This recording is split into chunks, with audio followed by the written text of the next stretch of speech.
नमस्कार दोस्तों, हैरान कर देने वाली ऐसी जानकारी जो आपने कभी भी नहीं सुनी होगी। तो आज ऐसी जानकारी लेकर के हम आए हैं। कुछ ऐसी जानकारी जो आप नहीं जानते होंगे, हम आपको हर तरह की जानकारी देंगे, जिसमें लाइफ में आगे बढ़ने और जीके जनरल नॉलेज बढ़ाने वाले जानकारी होंगे। आपको यह सभी अमेजिंग फैक्ट इन हिंदी पढ़ने में बहुत मज़ा आएगा और आपको काफ़ी ज्ञान देगा। तो जिसमें है 18 से 30 की उम्र में ये गलतियाँ नहीं करनी चाहिए। आपको अपने माता-पिता के अलावा किसी और के सामने नहीं रोना चाहिए, किसी को अपने जाल में नहीं फँसाना चाहिए। अपने माता-पिता को कभी निराश न करवाएँ क्योंकि वो आपकी हमेशा भलाई चाहते हैं। किसी के साथ शारीरिक संबंध ना बनाएं। तो ये थी 18 से 30 साल की उम्र में ना करने वाली गलतियाँ। छोटे कद की लड़कियों से शादी करने के फ़ायदे। छोटे कद की लड़कियों से शादी करने के कई फ़ायदे हैं। छोटी कद की लड़कियां भले ही कद से छोटी हों, लेकिन उनका दिल बहुत बड़ा होता है। छोटे कद की लड़कियां देखने में बहुत अट्रैक्टिव होती हैं। छोटे कद की लड़कियां बहुत ही भावुक और अपने साथी की बेहद ख्याल रखने वाली होती हैं। छोटे कद की लड़कियां अपने स्वभाव की वजह से अपने साथी के प्रति बहुत लायक होती हैं। कम बोलने वाले लोगों की कुछ खूबियाँ होती हैं। ऐसे लोग बहुत ही ज़्यादा समझदार होते हैं क्योंकि यह लोग उतना ही बात करते हैं जितना की आवश्यकता है। आप ऐसे व्यक्ति के साथ अपनी राज की बात भी कर सकते हैं क्योंकि ऐसे व्यक्ति किसी को कोई बात नहीं बताते।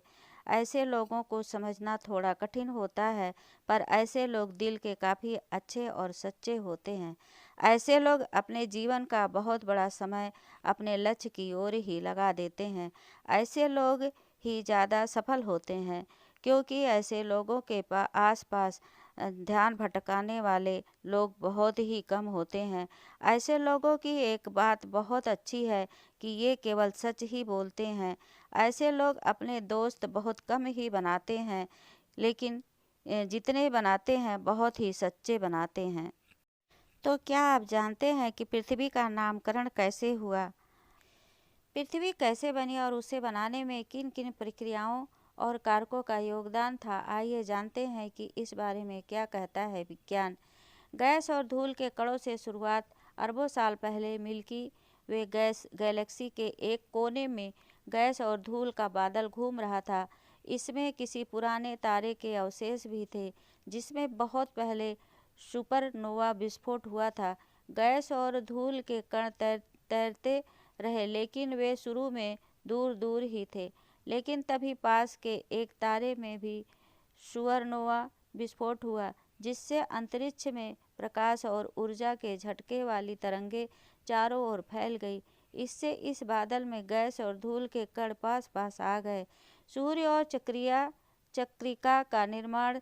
जल्द ही गैस और धूल का बादल एक विशाल गेंद में बदल गया और गुरुत्व के कणों के बीच गुरुत्व के प्रभाव से यह और बड़ा होता गया। गैस और धूल के कणों के बीच अंतरक्रिया होने लगी और गेंद के अंदर शक्तिशाली नाभिकीय प्रक्रिया होने लगी और बादल की गेंद सूर्य जैसे तारे में तब्दील हो गई, जबकि धूल और गैस का बहुत सारा हिस्सा सूर्य का चक्कर लगाने लगा, जिसे ग्रह निर्माण करने वाली चक्रिका कहते हैं।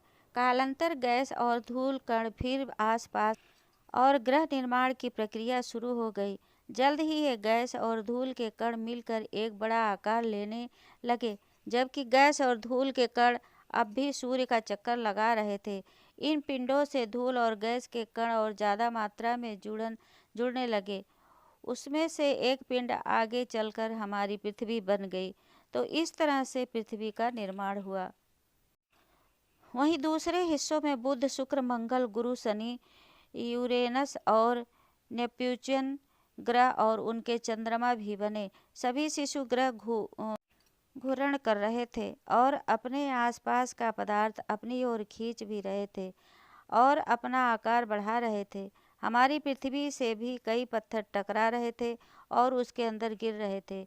इस पूरी प्रक्रिया में उसका पदार्थ गर्म होता गया और यह पिघली हुई चट्टान की एक विशालकाय गेंद बन गई। इसी बीच एक और बड़ी घटना हुई और पृथ्वी एक और विशाल पिंड टकरा गया, जिससे पृथ्वी तो और ज़्यादा बड़ी हो भी गई, लेकिन इससे एक टुकड़ा भी दूर अंतरिक्ष में तैरने लगा, जो बाद में हमारे ग्रह का एकमात्र प्राकृतिक उपग्रह चंद्रमा बन गया।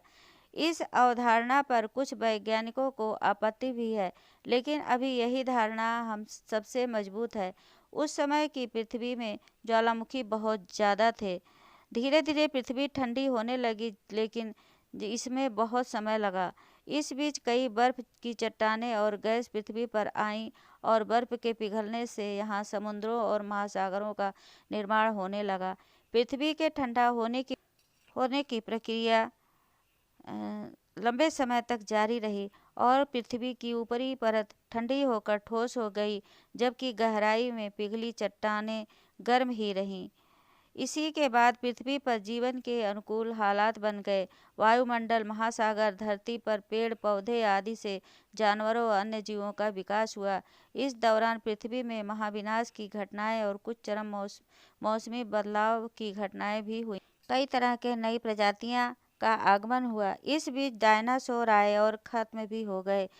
इसके बाद कुछ लाख साल पहले ही इंसानों का धरती पर विकास हुआ और कुछ 100 साल पहले ही सभ्यताओं ने विज्ञान के विकास के बाद कुछ ही दशकों पहले तकनीकी विकास देख, जिससे अंतरिक्ष यात्राएं, गगनचुंबी इमारतें आदि देखने को मिले। तो इस तरह से पृथ्वी का निर्माण हुआ। तो दोस्तों, वीडियो अच्छी लगी हो तो वीडियो को लाइक शेयर कर दीजिए और नए हो चैनल पे तो सब्सक्राइब चैनल को कर दीजिए, बेल आइकन प्रेस कर दीजिए, जिससे और भी अच्छी जानकारी आपको मिलती रहे। तो हमारे वीडियो को इस तरह आप लोग देखते रहिए, प्रोत्साहन बढ़ाते रहिए। तो दोस्तों, वीडियो पसंद आया हो तो वीडियो को लाइक शेयर कर दीजिए और चैनल को सब्सक्राइब कर दीजिए। अंत तक वीडियो देखने के लिए बहुत बहुत धन्यवाद। अगले वीडियो में फिर मिलते हैं, तब तक के लिए आज्ञा दीजिए। नमस्कार, जय हिंद, जय भारत।